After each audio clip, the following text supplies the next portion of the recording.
Hey, this is Coach Channel and welcome to a very special video now. As if 2020 could not get better, out of nowhere last night, Seaworld San Diego announces a brand new coaster for 2020. Like, what?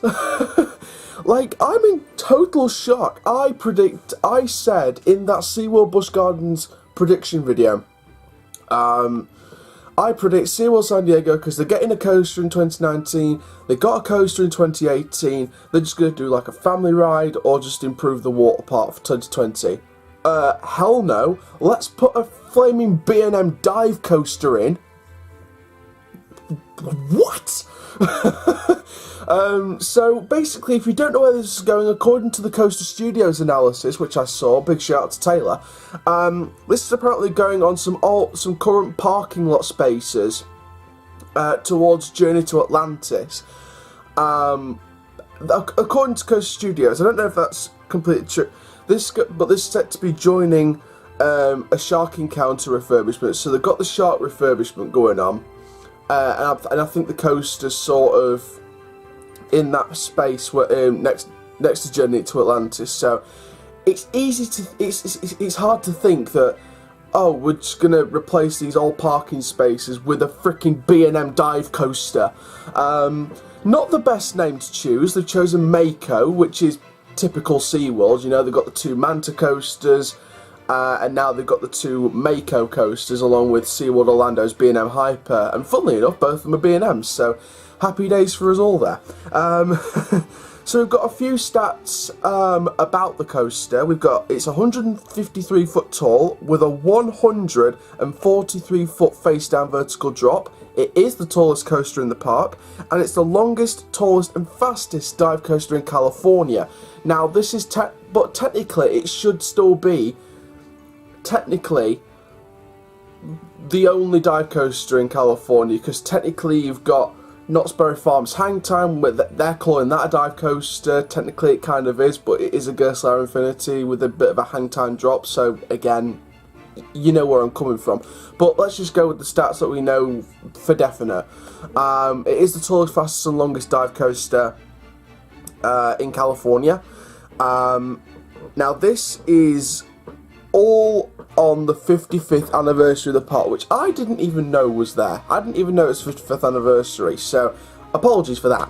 Apologies for me being dumb. This is set to be a flawless model, so it's like the Griffins, your Sheikras from the Busch Gardens and SeaWorld Entertainment Park chain. So it will be like, I think it's going to be 2 cars on the train. It won't be like a 3, like an Oblivion the Black Hole at Gardaland or Crake at Heidi Park. It won't be like a 3-car thing. It'll be like a 2 wide car thing. But from the looks of it, this layout, in my opinion, sort of relates a bit to Valkyria. I mean, I'll put the image on screen there. Bada boom shakalaka. That's my new hashtag shirt catchphrase. Just have a shirt with hashtag baboom shakalaka.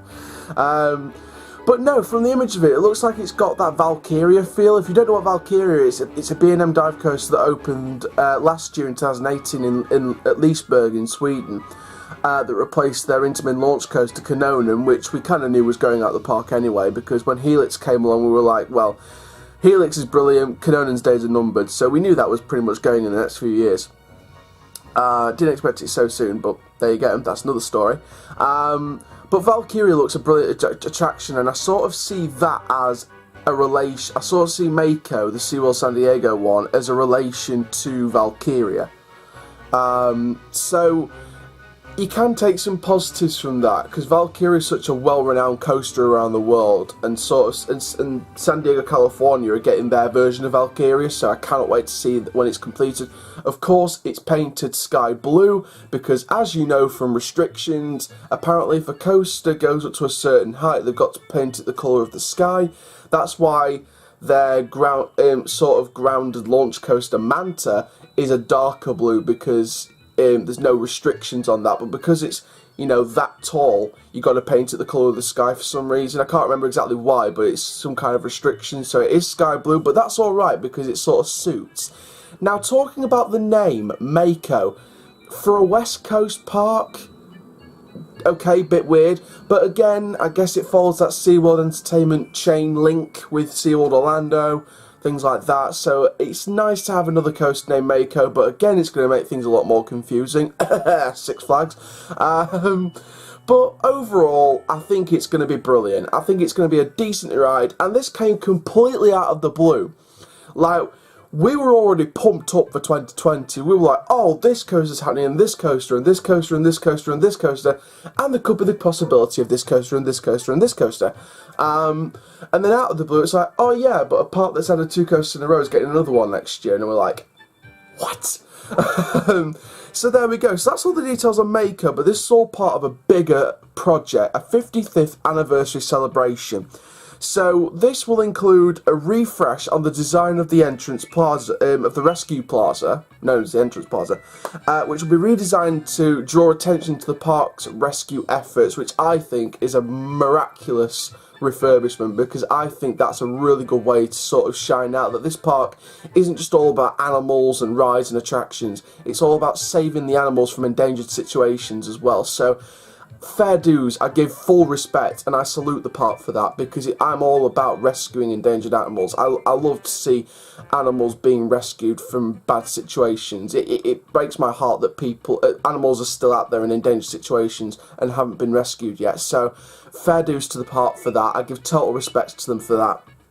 And I think it's a good way to highlight that in the rescue plaza. It also says the new plaza will include metal detectors and security checkpoints, and this is set to make a quicker process, and it enhances the amount of time you spend in the park. Again, a fantastic refurbishment, a great bit of general maintenance for the park's entrance. I believe the metal detectors will be sort of at the entrance of the park.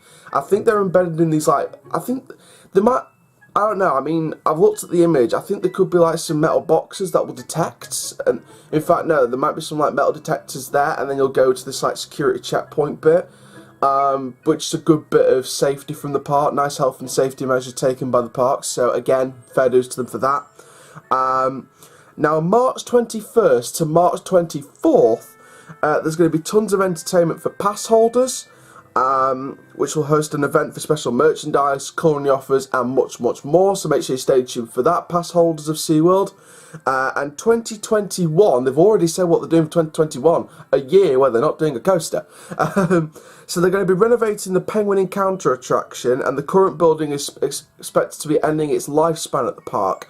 But plans are only in the early stages of development. So any more updates on the redevelopment, stay tuned on Coaster Channel for a video on that. SeaWorld and Busch Gardens are going all out for 2020. There's going to be a coaster for every single park. Busch Gardens Tampa, RMC Gwazi, Busch Gardens Williamsburg, multi-launch shuttle coaster, SeaWorld Orlando, Vekoma launch coaster, SeaWorld San Antonio, the longest wooden coaster in Texas, either GCR or Gravity Group, I don't care, I'll love it anyway, and now SeaWorld San Diego is getting the B&M dive coaster Mako. I think out of all of them, if I was to rank them all into top 3, I would go RMC Gwazi first, B&M Dive second, and multi-launch shuttle coaster in third, only because I don't know much details about the multi-launch, and I know sort of more about the B&M Dive coaster, and I've done a B&M Dive coaster, I've done Oblivion at Alton Towers, the prototype B&M Dive, and I absolutely love it. It's a brilliant attraction. It's sort of gone down the pecking order when I've experienced new coasters in the world, but still a decent attraction. It's hard to sort of, it was hard to sort of place that outside the top 5, but it's just in the top 5 over Smiler now, because Smiler has just been awful for me at the minute over the last couple of years. But I cannot wait to see this B&M Dive coaster. I think when more details come out about the theme and the name of the multi-launch shuttle coaster going to Busch Gardens Williamsburg, maybe that'll rank higher than the B&M Dive and the SeaWorld Busch Gardens chain, but that's sort of my top 3 at the minute of Busch Gardens and SeaWorld coasters for 2020. It'd be RMC Gwazi, then Mako, the B&M Dive at San Diego, and then third would be the multi-launch at Williamsburg. But anyway, I cannot wait to see this coaster when you've been built. Comment down below what you guys think of this attraction, because I absolutely love it. But there we go then, guys. That is it for this video. This is a very quick emergency video because I needed to do my review and analysis on this. But make sure you like, comment, subscribe, and click the notification bell so you never miss a video. And for now, my name is Coaster Child. Keep living that coaster life, my dudes. And I'll see you guys in the next video soon. Take care. Have an awesome day, my friends. Please stand clear. The gates are about to close. Your ride on Colossus is about to begin. Keep your arms inside the train, your feet on the floor, and brace yourselves at all times. Keep your arms inside the train, your feet on the floor, and brace yourselves at all times.